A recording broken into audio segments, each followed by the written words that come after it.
সম্মানিত দর্শক শ্রোতা, আসসালামু আলাইকুম। আজকের বিষয় ঢাকা এবং দিল্লির যে কূটনৈতিক পরিস্থিতি খুব গরম এবং অস্থির। এই যে কোনো মুহূর্তে একটা অনাকাঙ্ক্ষিত ঘটনা ঘটতে যাচ্ছে, সে বিষয়ে আপনাদের সাথে সংক্ষেপে আলোচনা করছি। দেখেন, প্রত্যেকটা ভিডিওতে একটা সিস্টেম থাকে, ধারাবাহিকতা থাকে। ধারাবাহিকতা করতে গিয়ে অনেক সময় অনেকের সাথে মিল হয়ে যেতে পারে, এর জন্য বিষয় না। আর একটা বিষয় হলো খবর আর বিশ্লেষণ। খবর এবং খবরের বিশ্লেষণ, এটা অনেকের সাথে মিলে যাবে। কারণ হলো, আমরা প্রতিদিন যে পত্রিকাগুলো পড়ছি, নিউজগুলো পড়ছি, সেখান থেকেই তো আমরা বিশ্লেষণ করছি। আমরা তো আর আসমান চিরে নিয়ে আসিনি।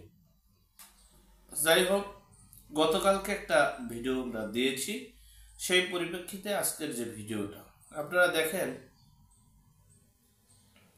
এই ডক্টর মোহাম্মদ ইউনূস তিনি বিবিসির সাক্ষাৎকারে তিনি বলেছেন ভারতের সাথে তাদের খুব সম্পর্ক আছে, খুব ভালো একটা সম্পর্ক তিনি তাদের বলেছেন। কিন্তু এই যে দেশের যে অবস্থা, দেশে এখন একটা ফ্যাশনে পরিণত হয়েছে যে ভারত বিদ্বেষী, ভারতের বিরুদ্ধে কথা বললেই একটা গ্রুপ, একটা জনতার উল্লাস চলে আসে। এটা এখন একটা ফ্যাশনে রূপ নিয়েছে। এটা কি ভারত ভালোভাবে দেখছে? দেখছে না। অপরদিকে আজকে দেখেন, পত্রিকায় এসেছে আরাকান বাহিনীরা, আজকের পত্রিকায় এসেছে এই আরাকান যৌথ বাহিনীর আরাকানরা 60 জন জেলেকে ধরে নিয়ে গিয়েছে কক্সবাজারে। এরকম একটা অনাকাঙ্ক্ষিত যে ঘটনাটা আমরা বিগত 6 মাস 5 মাস 4 মাস আগে বলেছি, আপনারা হয়তো বা সেটাকে অ্যাবাউট করে চলেছেন। এরপরে দেখেন পাকিস্তানের তৎপরতা। পাকিস্তানের আইএসও আমরা দেখেছি 7 সিস্টারটা আমাদের বাংলাদেশের মানচিত্রের সাথে অ্যাড করে দেওয়া হয়েছিল। আমি আপনাদের একটা কথা স্মরণ করিয়ে দিই, বিশ্বে 2টা রাষ্ট্র আছে, তাদের প্রথা, তাদের সিস্টেম, তাদের মানে ধারণা, তাদের মানে বাধ্যবাধকতা আছে এবং তারা ইচ্ছা করলেই কাজটা করতে পারে। সেটা হচ্ছে, একটা হচ্ছে ভারত আর একটা হচ্ছে ইসরায়েল। এই বিশ্বের 2টা রাষ্ট্রই হচ্ছে স্বাধীনতা সার্বভৌমত্ব যেভাবে রক্ষা করার দায়িত্ব তাদের, রক্ষা করার দরকার তাদের, রক্ষা করতে হবে তাদের, ঠিক তেমনি তারা যে কোনো রাষ্ট্রের স্বাধীনতা সার্বভৌমত্ব রক্ষার জন্য তারা নির্দ্বিধায় এগিয়ে যেতে পারবে। এটা তাদের একটা রুলস করা, নিয়ম করা আছে, প্রথা আছে। সুতরাং তারা কিন্তু ইচ্ছা করলে যে কোনো দেশের, যে কোনো রাষ্ট্রের স্বাধীনতা সার্বভৌমত্ব এবং দেশের মানে মানচিত্র, স্বদেশ এবং পরদেশের রক্ষার জন্য তারা অগ্রণী ভূমিকা পালন করতে পারবে। যাই হোক, আমরা 1971 সালে মহান মুক্তিযুদ্ধের মাধ্যমে পেয়েছি আমরা এই সোনার বাংলা। যেই সোনার বাংলা পেয়েছি, যাদের বিরুদ্ধে যুদ্ধ করে তারা কিন্তু আমাদের পরাজিত শক্তি। একটা কথা মনে রাখবেন, পরাজিত শক্তি কখনো আপন হতে পারে না। সাময়িক সময়ের জন্য হতে পারে, দেশের কূটনৈতিক পরিস্থিতিতে হতে পারে, কিন্তু ব্যক্তিগত এবং সামাজিক, রাজনৈতিক এবং দেশের মানে সার্বিক উন্নয়নের ক্ষেত্রে, সুবিধার ক্ষেত্রে তিনি আমাদের আপনজন হতে পারে না। এটাই বাস্তব, এটাই সত্য। যাই হোক, আমরা এই পাকিস্তানের সাথে আমাদের প্রতিবেশী হিসেবে সুসম্পর্ক থাকবে, কূটনৈতিক সুসম্পর্ক আগেও ছিল। আমাদের যদি কূটনৈতিক সুসম্পর্ক না থাকতো তাহলে আমাদের পাকিস্তান থেকে যেভাবেই হোক মালামাল আসতো না, আমরা ক্রিকেট খেলতে যেতাম না, ফুটবল খেলতে যেতাম না, অলিম্পিক্স খেলতে যেতাম না, তারা আমাদের বাংলাদেশে আসতো না। তাহলে কি তাদের সাথে কূটনৈতিক সম্পর্ক ছিল। একটা পরাজিত শক্তির সাথে যদি আন্তরিকতা করতে চান তাহলে হয় আপনার স্বাধীনতা সার্বভৌমত্ব নষ্ট হবে, না হয় তার স্বাধীনতা সার্বভৌমত্ব নষ্ট হবে। তাহলে এই জুন জুলাইয়ের আন্দোলনে পাকিস্তানের বিভিন্ন গোয়েন্দা সংস্থা, আইএসও এবং বিভিন্ন পলিটিক্যাল ম্যানরা, তৌহিদি জনতারা বাংলাদেশে এসে বিভিন্ন জায়গায় বিভিন্নভাবে তাদেরকে সাহায্য সহযোগিতা উৎসাহ দিয়েছে। আমরা তখন এটা বুঝতে পারিনি, দেখতে পারিনি, কিন্তু আমরা শেখ হাসিনার কণ্ঠে শুনেছি।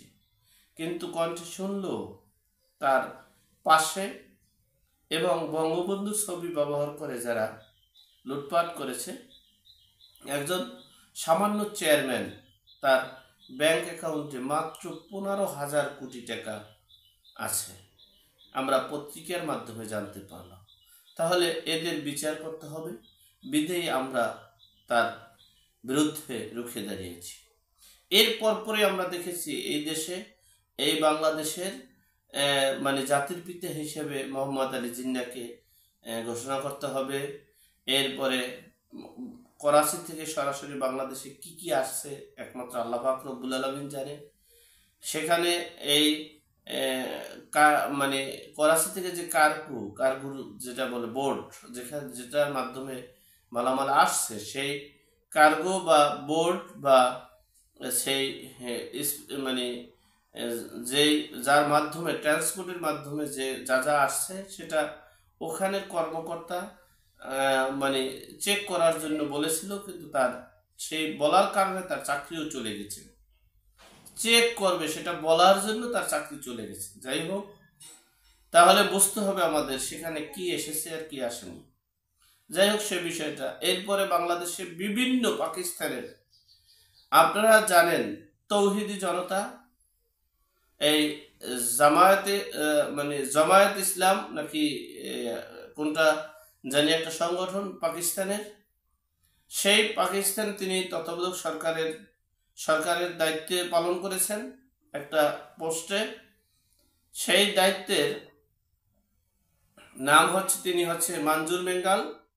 এই মঞ্জুর মেঙ্গাল তিনি বলেছেন পাকিস্তানের অংশ হচ্ছে বাংলাদেশ, এই বাংলাদেশ পাকিস্তানের একটা অংশ।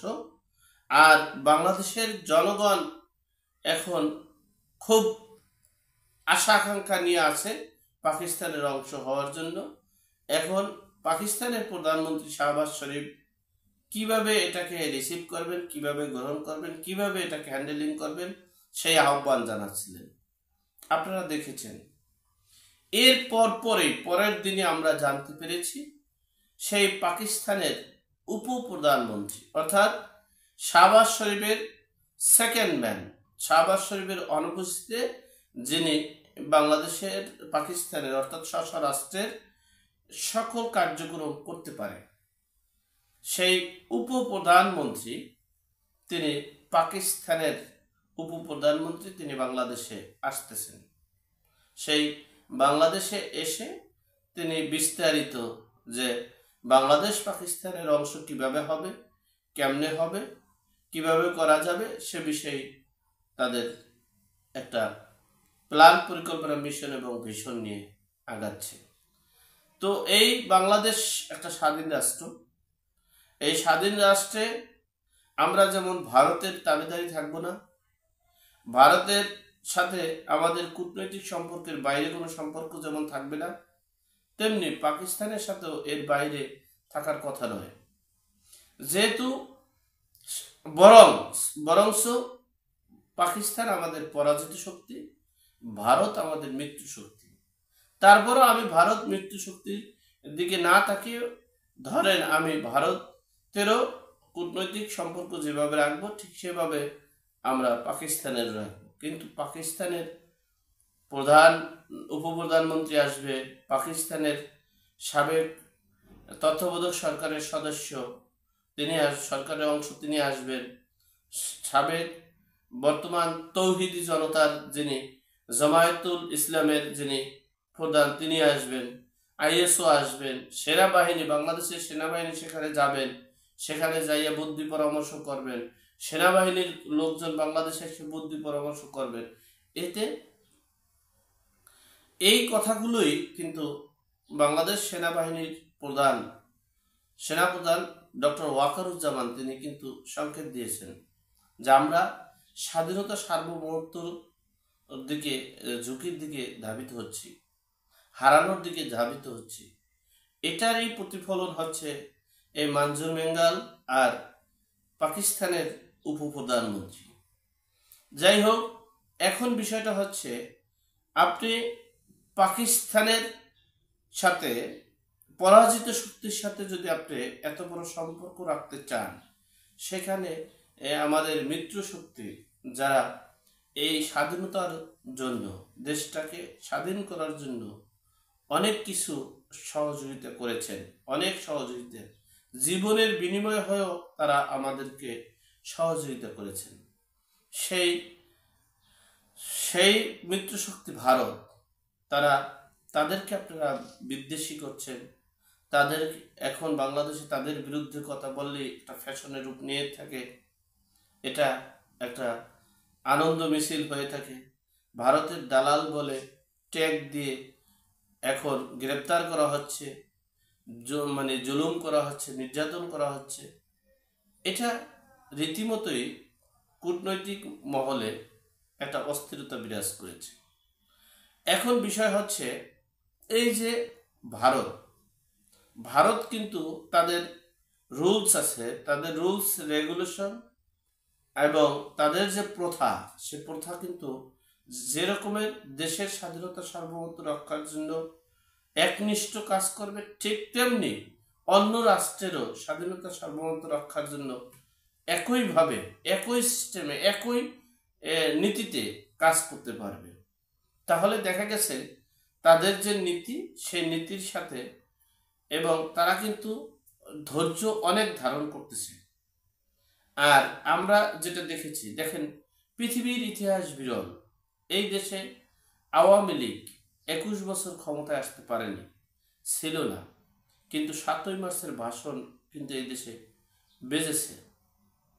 এই দেশে কেয়ারটেকার সরকার ছিল, মানে স্বৈরাচার সরকার ছিল, এই দেশে গণ অভ্যুত্থানের সরকার ছিল, এই দেশে সিপাহী বিপ্লবের সরকার ছিল, কিন্তু 7ই মার্চের ভাষণ, 7ই মার্চের দিবস কেউ বাতিল করেনি। পৃথিবীর সকল জাতি অবাক হয়ে আছে, যেই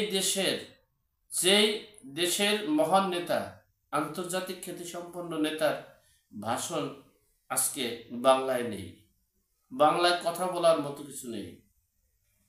হ্যাঁ, আওয়ামী লীগ অপরাধ করেছে, শেখ হাসিনা অপরাধ করেছে, বা শেখ হাসিনার দোসররা সেই বঙ্গবন্ধুর ছবি ব্যবহার করে, শেখ হাসিনার ছবি ব্যবহার করে, যারা অপরাধ করেছে তাদের বিচার হবে। তারা যেন দেশের জনগণের বিরুদ্ধে আর দেশের জনগণের মানে সাথে প্রতারণা করতে না পারে, সে ব্যবস্থা নেওয়া যেতে পারে। তাই বলে বাংলাদেশের ইতিহাসকে মুছে ফেলা যায় না, বাংলাদেশের মুক্তিযোদ্ধাকে অস্বীকার করা যায় না। যাই হোক, এখন পাকিস্তান আমাদের এখন যে মব তৌহিদি জনতার পরম বন্ধু, অপরদিকে ডক্টর ওয়াকারুজ্জামান সহ বাংলাদেশের প্রায় 92 থেকে 95% জনগণ চাচ্ছে স্বাধীনতার সার্বভৌমত্ব রক্ষার্থে এগিয়ে আসে। আর এই স্বাধীনতার সার্বভৌমত্ব রক্ষা করতে হলে ভারতের যে শান্তিরক্ষা বাহিনী এই গত 1971 সালে যেভাবে পাঠিয়েছে, ঠিক সেভাবে পাঠানোর প্রস্তুতি নিচ্ছে, এমনটাই আশঙ্কা করা যাচ্ছে।